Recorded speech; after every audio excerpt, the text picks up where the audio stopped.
They called him High Chief. They bowed before him, sought healing, and also prayed in his shrine. But beneath that compound in Umuaba, in Enugu, evil was growing. Evil so dark, even hardened men, wept at what they saw. And with this, I begin the story, or you want to call it reaction, on what is trending regarding the native doctor in Enugu State. And it's so appalling what has been happening. So I will just allow you to enjoy the story, okay? Like I said, he was called the High Chief. And a lot of people go to his shrine for whatever, refuge. But what kind of monsters buries human beings alive in concrete pits? It's even so, just saying this story, it's even so, I don't know how I'm feeling. What kind of evil years beads, and chants incantation while little ones scream from underground? Because that is exactly what that so-called native doctor was doing. This is not just another ritual story. This is wickedness at its purest form. And today, I'm telling us we must talk about it. Nigerians must talk about it until we get the necessary authorities to apprehend this man and bring him to justice. Okay? It was a normal Tuesday morning in Umuamba, Enugu, Eziegu local government of Enugu State. Sorry if I didn't pronounce that name well. I'm not from that area, but I think I tried. Okay? Until blood-curdling screams shattered the calm. So a 13-year-old girl had just been rescued, seconds away from being buried alive in a sockaway pit. Her captors, you want to know? Men allegedly working for a man the entire community once hailed as Ezieni, a native doctor also known as Ide Play, Ide Show. What a name, indeed. But behind the title and flamboyant name, a chilling secret was buried, quite literally. The girl's story was enough to make the devil tremble. I tell you, she and her father were gathering firewood when two men approached them in the farmland. Innocently, her father handed them his cutlass, and that was a trap. In an instant, they grabbed the girl and threw her into a pit, because that was what eventually happened. Her cries echoes into the bush, but thankfully, neighborhood watch officers heard her, and what they found sent shockwaves through the community.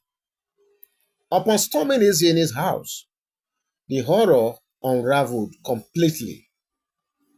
In an uncompleted building on the compound, used as a shrine, lay concrete sealed pits.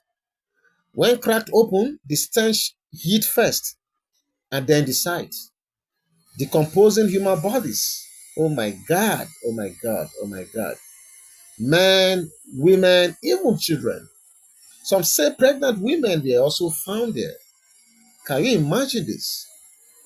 Some alleged victims had been buried alive. Oh my God. The whole community wept. This was not just a crime scene. It was a graveyard of broken dreams and stolen destinies. One of the suspects, stripped and tied, confessed to frequently visiting the shrine for rituals. He claimed he was told to do a water sacrifice and was asked to stay and watch over the place. Whether he was lying on just another pond, it was clear this was not just a one-man operation. This was a well-oiled ritual syndicate, I must say. So police later confirmed the rescue of this girl and the discovery of at least two bodies, according to the accounts. Three suspects were arrested, but the prime suspect himself, the Ezieni himself, had vanished into thin air. And even as I do this video, he's still very much at large. So the Enugu state government, wasted no time demolishing the building, and the commissioner of police, vowed to track down the fleeing ritualists. because this is what he was actually. But as the search continues, the outrage still burns in around the community, Enugu State, and all over Nigeria because people are still so outraged at this discovery. So let's not pretend this is an isolated case right now. This is becoming a terrifying trend. The number of people masking themselves as native doctors and spiritualists only to carry out the most barbaric crimes is on the rise. And why? The root causes are not far-fetched.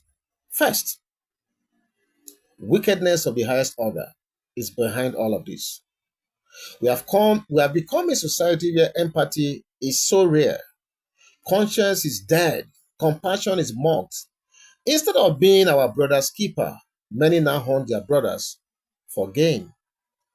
Second, the mad quest for riches. The hunger for wealth, sudden wealth, has driven people into spiritual and physical darkness. Nobody wants to wait anymore. If it means sacrificing someone trying to buy a car or build a house, so be it for these people. Third, the desperate search for instant solutions.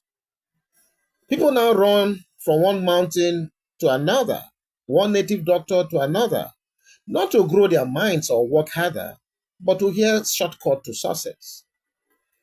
Many who go to these shrines, looking for healings or breakthroughs, never return alive. Yes, you heard me well. Fourth, impatience.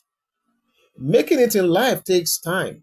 But in this microwave generation, my people, everyone wants to go from nothing to a billionaire overnight. And this is the biggest problem we have on our hands today in Nigeria. And the result? More people walking willingly into the hands of devils in human form. And number five, or the fifth one here, societal value collapse. We no longer question sudden wealth. In fact, we celebrate it. In churches, in mosques, on social media, at events, ritualists are being crowned kings. Nobody asked, how did they make it?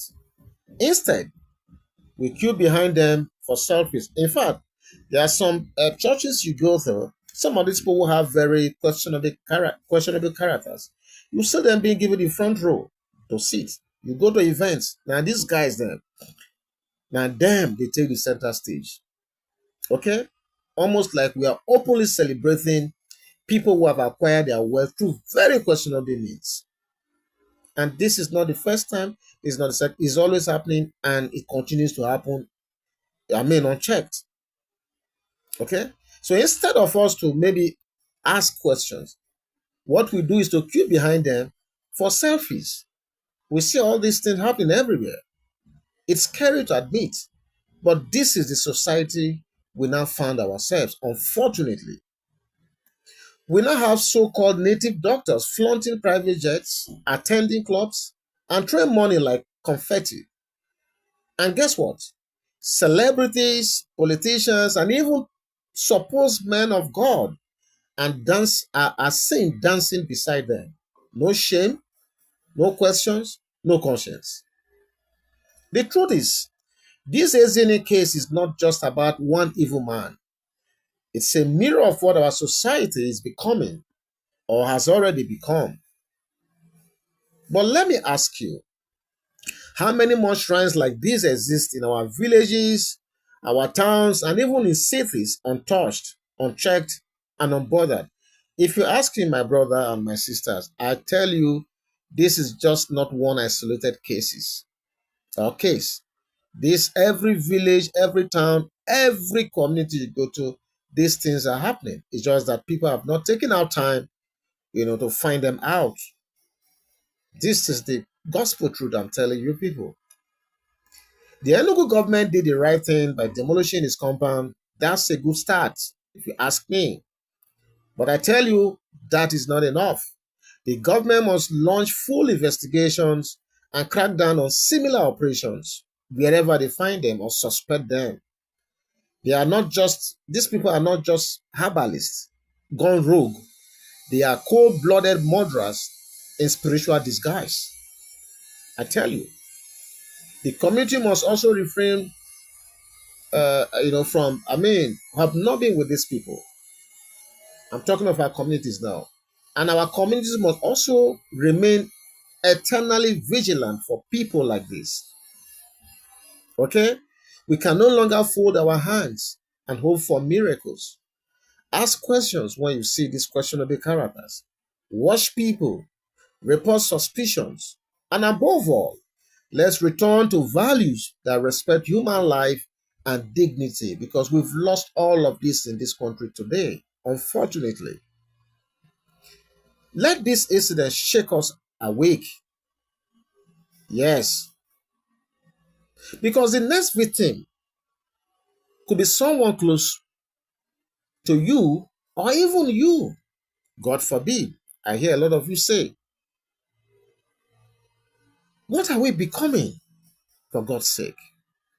If we allow evil to wear the robe of spirituality, what are we doing to ourselves?